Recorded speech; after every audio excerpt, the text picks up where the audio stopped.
नमस्कार दोस्तों। भगवान शिव जिन्हें देवों का देव कहा जाता है, जो अपने रौद्र रूप के लिए सबसे ज़्यादा प्रसिद्ध है। हिंदू धर्म के अनुसार ऐसा माना जाता है कि सावन का सोमवार एक ऐसा त्यौहार है जो भगवान शिव को प्रसन्न करने के लिए महत्वपूर्ण है। इसलिए सभी हिंदू धर्म के लोग सावन सोमवार के महत्व को समझते हुए इस दिन पूरी श्रद्धा के साथ में व्रत रखते हैं। सावन मास जो महत्वपूर्ण इसलिए भी माना जाता है क्योंकि इस मास में भगवान शिव की मन से आराधना करने पर भगवान शिव उस भक्त के सारे दुखों का नाश कर लेते हैं और उन्हें मनचाही इच्छा की प्राप्ति होती है। इस वीडियो में मैं आपको भगवान शिव सोमवार की व्रत कथा के बारे में बताऊंगी। किसी नगर में एक धनी व्यापारी रहता था। दूर दूर तक उसका व्यापार फैला हुआ था। नगर के सभी लोग उस व्यापारी का सम्मान किया करते थे। इतना सब कुछ संपन्न होने के बाद भी वह व्यापारी बड़ा ही दुखी रहता था क्योंकि उसका कोई पुत्र नहीं था, जिस कारण अपनी मृत्यु के पश्चात व्यापार के उत्तराधिकारी की चिंता उसे हमेशा सताती रहती थी। पुत्र प्राप्ति की इच्छा से व्यापारी प्रत्येक सोमवार भगवान शिव के मंदिर में जाकर पूजा किया करता था और शाम के समय शिव मंदिर में जाकर शिव जी के सामने घी का दीपक भी जलाया करता था। उसकी भक्ति देखकर माँ पार्वती प्रसन्न हो गई और भगवान शिव से उस व्यापारी की मनोकामना पूर्ण करने के लिए निवेदन करने लगी। भगवान शिव बोले, इस संसार में सबको उसके कर्म के अनुसार ही फल की प्राप्ति होती है। जो प्राणी जैसा कर्म करता है उसे वैसा ही फल प्राप्त होता है। शिव जी द्वारा समझाने के बावजूद भी माँ पार्वती नहीं मानी और उस व्यापारी की मनोकामना पूर्ति हेतु वे शिव जी से बार बार अनुरोध करती रही।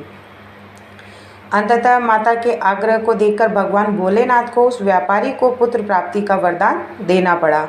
वरदान देने के पश्चात भोलेनाथ माँ पार्वती से बोले कि आपके आग्रह पर मैंने पुत्र प्राप्ति का वरदान तो दे दिया है, परंतु इसका यह पुत्र 16 वर्ष से अधिक समय तक जीवित नहीं रहेगा।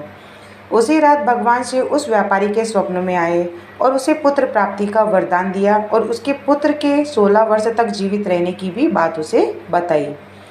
भगवान के वरदान से व्यापारी को खुशी तो हुई, लेकिन पुत्र की अल्पायु की चिंता ने उस खुशी को नष्ट कर दिया। व्यापारी पहले की तरह सोमवार के दिन भगवान शिव का विधिवत व्रत करता रहा। कुछ महीनों के बाद उसके घर अति सुंदर बालक ने जन्म लिया। घर में खुशियां भर गई। बहुत धूमधाम से पुत्र जन्म का समारोह मनाया गया, परंतु व्यापारी को पुत्र जन्म की अधिक खुशी नहीं हुई क्योंकि उसे पुत्र की अल्प आयु के रहस्य का पता था। जब पुत्र 12 वर्ष का हुआ तो व्यापारी ने उसे उसके मामा के साथ में पढ़ने के लिए वाराणसी भेज दिया। लड़का अपने मामा के साथ शिक्षा प्राप्ति करने के लिए चला गया।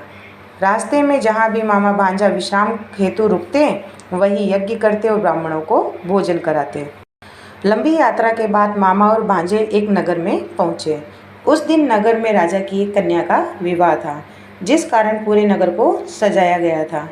निश्चित समय पर बारात आ गई, लेकिन वर का पिता अपने बेटे के एक आंख से काने होने के कारण बहुत ही चिंतित था। उसे इस बात का भय था कि इस बात का पता चलने पर कहीं राजा विवाह से इनकार न कर दे, इससे उसकी बदनामी भी होगी। जब वर के पिता ने व्यापारी के पुत्र को देखा तो उसके मस्तिष्क में एक विचार आया। उसने सोचा, क्यों न इस लड़के को दूल्हा बनाकर राजकुमारी से विवाह करा दूं। विवाह के बाद इसको धन देकर विदा कर दूंगा और राजकुमारी को अपने नगर में ले जाऊंगा। वर के पिता ने लड़के के मामा से इस संबंध में बातचीत की। मामा ने धन मिलने के लालच में वर के पिता की बात स्वीकार कर ली। लड़के को दूल्हे का वस्त्र पहनाकर राजकुमारी के साथ में विवाह करा दिया गया। राजा ने बहुत सारा धन देकर राजकुमारी को उसके साथ में विदा कर दिया। शादी के बाद लड़का जब राजकुमारी के साथ में लौट रहा था तो वह सच नहीं छिपा सका और उसने राजकुमारी की ओढ़नी के ऊपर सब कुछ लिख दिया। राजकुमारी, तुम्हारा विवाह मेरे साथ हुआ है। मैं तो वाराणसी पढ़ने के लिए जा रहा हूँ और अब तुम्हें जिस नवयुवक की पत्नी बनना पड़ेगा वह कान्हा है।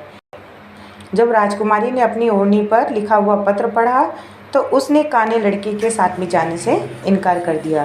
राजा सब बातें जानकर राजकुमारी को महल में ही रख लिया। वह लड़का अपने मामा के साथ में वाराणसी पहुंच गया और गुरुकुल में पढ़ना शुरू कर दिया। जब उसकी आयु 16 वर्ष की हुई तो उसने यज्ञ किया। यज्ञ की समाप्ति पर ब्राह्मणों को भोजन कराया और खूब अन्न वस्त्र दान दिए। रात को वह अपने शयन कक्ष में सो गया। शिव के वरदान के अनुसार शयन अवस्था में ही उसके प्राण पखेरु उड़ गए। सूर्योदय पर मामा मृत भांजे को देखकर रोने लगे। आसपास के लोग भी एकत्र होकर दुख प्रकट करने लगे। लड़के के मामा ने रोने और विलाप करने के स्वर समीप के गुजरते हुए भगवान शिव और माता पार्वती ने भी सुना। पार्वती ने भगवान शिव से कहा कि हे प्राणनाथ, मुझे इनके रोने के स्वर सहन नहीं हो रहे हैं। आप इस व्यक्ति के कष्ट को अवश्य दूर कीजिए। भगवान शिव ने पार्वती के साथ में अदृश्य रूप से समीप जाकर देखा तो भोलेनाथ पार्वती से बोले कि यह तो उसी व्यापारी का पुत्र है जिसे मैंने 16 वर्ष की आयु का वरदान दिया था। इसकी आयु पूरी हो गई है। माता पार्वती ने फिर भगवान शिव से निवेदन कर उस बालक को जीवन देने का आग्रह किया। माता पार्वती के आग्रह पर भगवान शिव ने उस लड़के को जीवित होने का वरदान दिया और कुछ ही पल में वह लड़का जीवित हो उठा।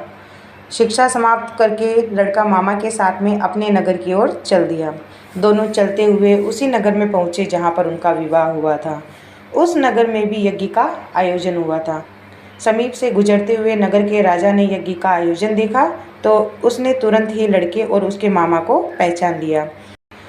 यज्ञ के समाप्त होने पर राजा मामा और लड़के को महल में ले गया और कुछ दिन उन्हें महल में रखकर बहुत सारा धन और वस्त्र आदि देकर राजकुमारी के साथ में विदा कर दिया।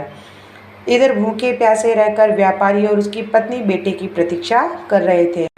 उन्होंने प्रतिज्ञा कर रखी थी कि यदि उन्हें अपने बेटे की मृत्यु का समाचार मिला तो दोनों अपने प्राण त्याग देंगे। परंतु जैसे ही उसके बेटे के जीवित वापस लौटने का समाचार सुनाई दिया तो बड़े ही प्रसन्न हुए। वह अपनी पत्नी और मित्रों के साथ में नगर के द्वार के ऊपर पहुँचे। अपने बेटे के विवाह का समाचार सुनकर पुत्रवधू राजकुमारी को देखकर उसकी खुशी का ठिकाना न रहा। उसी रात भगवान शिव ने व्यापारी के स्वप्न में आकर कहा कि हे श्रेष्ठी, मैंने तेरे सोमवार के व्रत करने और व्रत कथा सुनने से प्रसन्न होकर तेरे पुत्र को लंबी आयु प्रदान की है। पुत्र की लंबी आयु जानकर व्यापारी बड़ा ही प्रसन्न हुआ। सोमवार का व्रत करने से व्यापारी के घर में खुशियाँ लौट आई। शास्त्रों में लिखा है कि जो भी स्त्री पुरुष सोमवार का विधिवत व्रत करके और व्रत कथा सुनते हैं उनकी हर इच्छाएं, सभी मनोकामनाएं पूरी होती है।